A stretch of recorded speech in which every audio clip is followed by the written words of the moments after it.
Oi, gente, tudo bem? E aí, vamos falar um pouquinho mais sobre a vida da Martineau? Eu tinha feito essa proposta para vocês de agora em junho a gente começar um arquivozinho, né? Com alguns vídeos curtos falando sobre a vida da Martineau. Então, eu já tenho vários vídeos aqui gravados, playlist, falando sobre a obra da Martineau. Agora vamos falar um pouco sobre como é que é essa mulher que vai se fazendo, né? Essa menina, essa criança que vai se fazendo mulher, e como é que as contingências vão interferindo na vida dela. Então, eu falei um pouco de muita coisa no primeiro vídeo, até assisti ele antes de gravar aqui para lembrar qual era o recorte que eu tinha usado. Esses vídeos são muito improvisados, né? Eles vão sendo ditados pelo que vai vindo à mente mesmo. E aí eu falei sobre o nascimento, eu não falei sobre como é que era a questão da criação, né?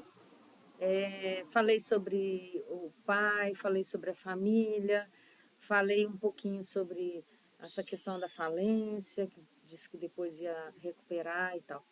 Mas aí hoje eu queria falar o seguinte: essa menina que nasce lá em 1802, né, em 12 de junho, Dia dos Namorados para gente, e que vai se formando aos poucos, né, para a vida, e que vai se formando também como uma intelectual, vai se fazendo escritora, não nasce escritora, ninguém nasce, vai se fazendo escritora, vai adquirindo habilidades, vai desenvolvendo essas habilidades, né? Vai cometendo erros também, que ela própria vai criticar, né? Erros para ela, talvez não sejam erros para a gente, os que a gente aponte talvez não fossem erros para ela. É uma menina que vai ser criada como quase todas as outras mulheres, com a diferença de que ela vai ter algum acesso à educação, que é um acesso pequeno, acho que eu mencionei inclusive no vídeo anterior, né?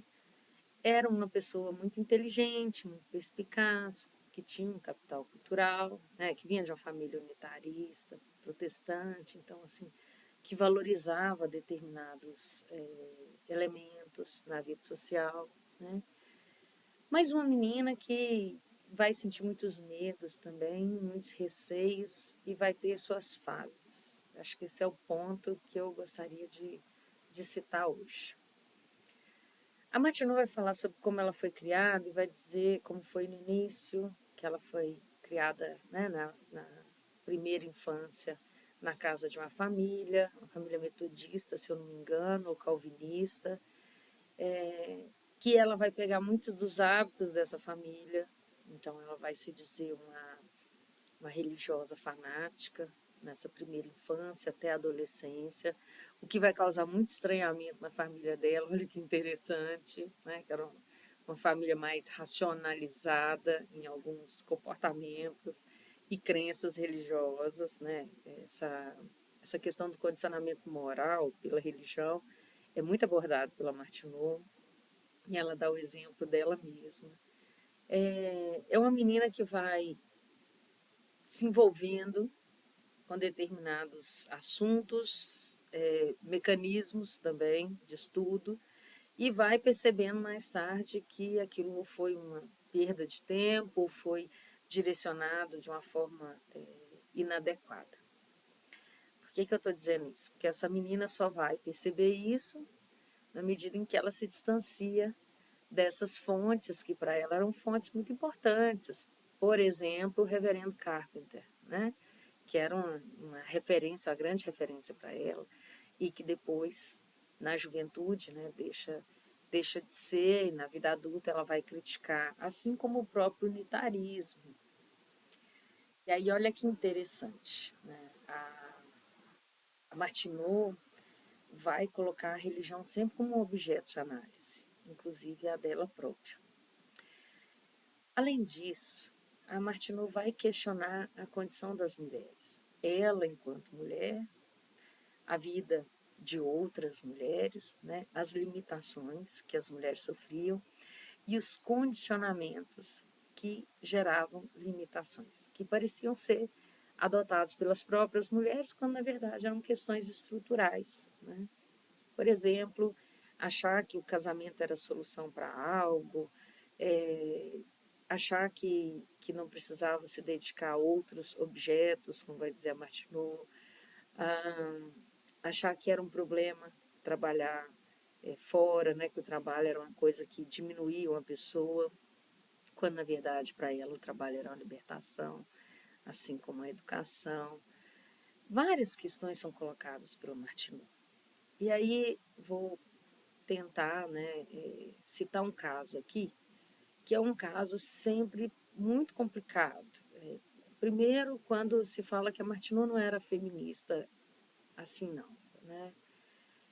A vida da Martineau já é uma vida que mostra o tanto que ela defendia e batalhou, né, pela liberdade das mulheres. E aí a gente pode discutir uma obra específica, a gente pode falar de algo específico, porque, assim, de um modo geral, você dizer que alguém não é ou é alguma coisa, né, é algo muito solto. Você precisa apontar onde, por quê, de onde vem a sua opinião. E eu tenho visto muitos sites ou muitos comentários dessa natureza, assim, fazendo afirmações gerais. O que é um pouco insano, porque a obra da Martinha é uma obra muito grande. Então, assim, se falar de uma frase, se falar de o que era recorrente, né? Devemos perguntar isso, o que era prevalecente, se a gente fosse usar as palavras da Martineau. E tem uma questão que eu acho que é interessante da gente discutir, que é essa liberdade funcionava para ela. E aí a gente pode tentar entender como é que era o vínculo da Martineau com a família, né? Então, por mais ousada que a Martineau fosse, ela era uma mulher do seu tempo, né? Então, em diversos momentos, ela relata, eu estou considerando aqui os relatos como se fossem verdadeiros, ou pelo menos considerando eles como expressão do que ela achava que tinha acontecido, né? Então, em vários momentos, ela relata que deixou de fazer alguma coisa porque a mãe não concordava, né? Não foi adiante com o projeto, mesmo sendo adulta, porque não teve um determinado apoio.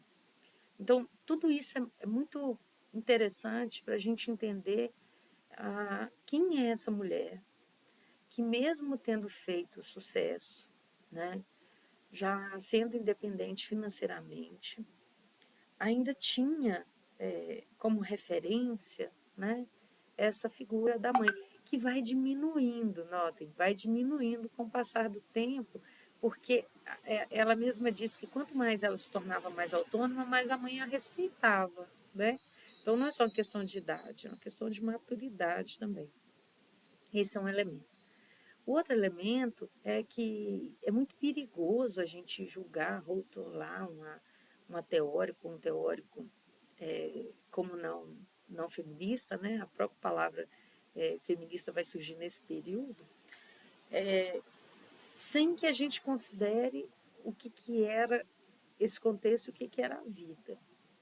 Então, a Martineau está levantando bandeiras que são extremamente problemáticas, né? A não existência política das mulheres, o casamento como não ético, né? Relações que são relações que tiram a paz doméstica, o que ela está dizendo. Eu estou falando de relações não éticas, relações violentas, a ausência de liberdade das mulheres, as mulheres terem como único projeto de vida o casamento, né?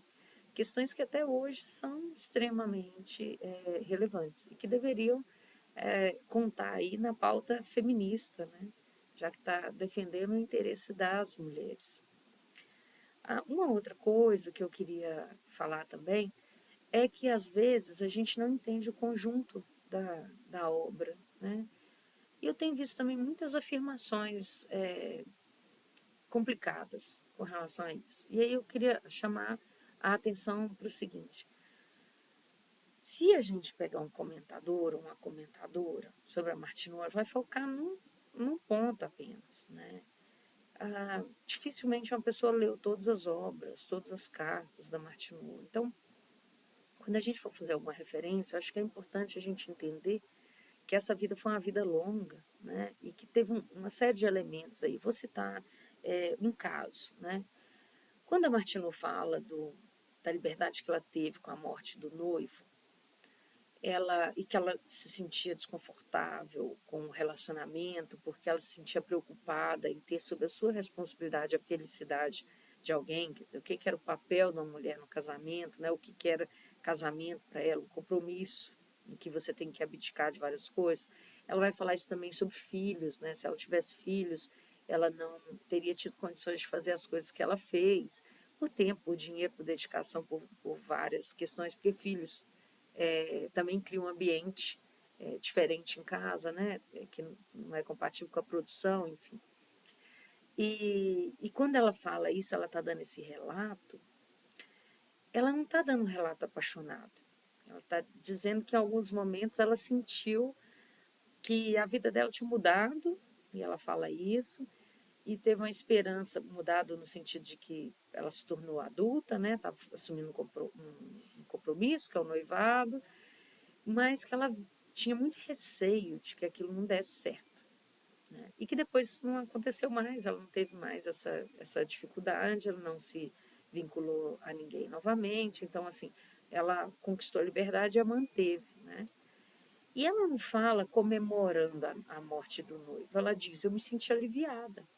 Então, em vários momentos na obra da Martinot, ela é muito sincera e pode parecer estranho, né? Esse tipo de sinceridade, porque ela está dizendo para a gente, olha, eu me senti aliviada, não é que ela está desejando a morte do noivo, né? Ela está se sentindo aliviada porque ela não rompeu com aquele compromisso. E não fica claro se ela gostava, se ela não gostava, parece que não se trata disso, mas sobre o peso desse compromisso, né? E aí tem uma comentadora dela, a Miller, que vai dizer, eu vou falar muito sobre a Miller aqui, que vai dizer que a Martineau, enfim, tinha um vínculo tremendo com ele, que ela narra a morte dele com sofrimento em algumas passagens. Eu acho que é importante a gente considerar como a autora tentou apresentar isso, né? E não essas ilações que alguns comentadores ou comentadoras fazem com base em relatos de terceiro sobre o que seria a percepção da própria pessoa, né? Junho também é um mês complicado, se a gente for olhar a trajetória da Martineau, porque, se eu não me engano, o irmão morre em junho de 1824, o pai morre em junho de 1826, né? O noivo morre no final do ano de, de 1826. Né? Então, assim, foi uma sequência de fatos importantes, né, nesse mês também. Ela vai morrer também em junho, né, no mês de junho. É importante a gente analisar essa trajetória, né, e como é que essa vida vai se constituindo. Então, eu queria chamar a atenção para isso e queria chamar a atenção também para a relação com a mãe, que eu falei sobre a questão da obediência, em que a Martineau vai dizer que quando ela vai para Londres e encontra com os amigos do editor dela, que foi o primeiro editor dela, que é o W. J. Fox, e, e ela vai dizer que eles foram muito tolerantes com ela, com a falta de liberdade dela, com como ela pensava assim, de uma forma um pouco provinciana com relação a isso, né? Ela certamente estava se referindo ao fato de que ela mantinha uma estreita ligação com a mãe e respeitava as decisões da mãe, né? Eu usei aqui a palavra obediência, não sei se ela cai bem, mas ela respeitava e acatava as decisões da mãe, ou pelo menos, não sei se decisões, mas recomendações. E aí eu vou deixar esse vídeo para a gente pensar a respeito disso, né? Em que medida isso também, essa falta de autonomia limita as nossas possibilidades de avançar na carreira, de avançar na formação, de que modo se interfere na nossa vida, na vida de teóricos, pesquisadores, pesquisadoras teóricas. É isso, gente. Até o próximo vídeo. Até mais. Tchau.